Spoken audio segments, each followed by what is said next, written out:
When thinking about how society should respond to wrongdoing, it is important to first consider what hasn't worked in the past. Beginning with dungeons, they were a very ineffective way to respond to wrongdoing. They involved torture in a way that was both traditional and non-traditional. The use of sensory deprivation as torture made it a whole new level of cruelty and punishment, along with the traditional torture, such as physical beatings. Dungeons also had an added element to the torture, that being a lack of appearance, meaning that no one really knew where their loved one was if they had been imprisoned in a dungeon, and they didn't know if that person would be returning or even if that person was alive at all. This method of sanctions isn't a positive way to enforce following the rules, and wasn't even about enforcing rules. It was mainly about making sure that ruler had no competition. As an extrajudicial method of sanctions, it shouldn't even be thought of as a way to respond to wrongdoing. However, if you see a jail or a prison cell today, they look much like a present-day dungeon. This is quite concerning since it's very difficult to change a person's view of crime regardless of their environment. But if a depressing and dark environment is all that is provided, then it's almost impossible to work towards a rehabilitated state. Taking a look at a Norwegian prison cell, as you can see, it looks like a nice modern-day college dorm, or even an apartment that I, as well as many college students, would be glad to live in. This spacious room could be a place to inspire mental change and rehabilitation, which would be a more positive method than current-day methods of sanctions. As previously discussed in class and by guest speakers, mass incarceration is a big deal. It harms and fails to help so many people while also consistently keeping an extremely large amount of the population locked up today. Many of the guest speakers have explained that these prisons are all lacking in the areas that matter the most, that being in the education department as well as health and mental health services.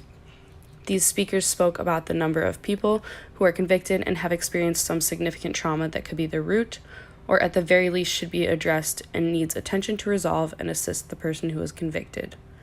All in all, the prison system needs to change at the very least. With all of that being said, I'm not sure exactly how it should be changed and how this plan could be implemented today. However, it needs to be conducted in a manner that is more conducive to inmates and convicts being able to learn and access the care and assistance that they need. Without a change, it will continue to be this cycle of back and forth in prisons and the streets. It will also just promote a mentality for criminals to simply become better criminals that don't get caught, and allow them to learn how to perfect these crimes from those that they meet in prison. David Todd and Raymond Burt spoke a lot about the trauma that seriously impacts people and plays a role in winding up in prison. As people who have gone through multiple years in prison, it's important to listen to their input and learn ways to fix the system from the people who have been successful out of prison. If the idea of the prison had a different outlook and was less stigmatized and secretive, it would also help to be able to inspire a positive and lifelong change. The appearance of the prison itself is something that needs to be changed.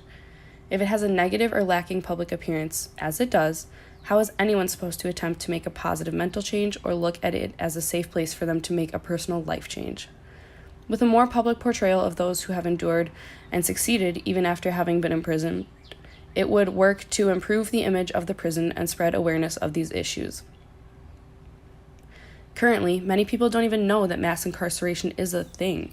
Yes, they've heard the word, but without looking at any statistics or learning at all about the very real issue, people would just think that there's a lot of people in jail and it's just going to cost everybody more money in taxes.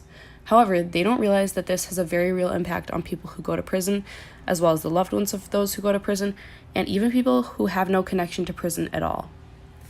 As another speaker had noted in class, other countries have a much different way of looking at responding to wrongdoing. In Sweden, they provide prisoners with nice beds with bathrooms attached to the bedroom. They provide them with a gym, a kitchen, as well as a large recreation room with a TV. They do this because they don't have an issue with mass incarceration and can afford it, and instead they inspire people who are incarcerated to take care of themselves and promote good behavior and working together to be a part of society instead of being selfish and committing crimes. In my opinion, this is close to how the United States should respond to wrongdoing with some tweaks here and there. It is a better way to motivate people to better themselves and work with others instead of on their own. And overall, it will inspire a positive change in people if they're surrounded by a more positive outlook, surrounded by a room that gives them options to be healthier and happier, and it will overall just improve the way that our prison system works.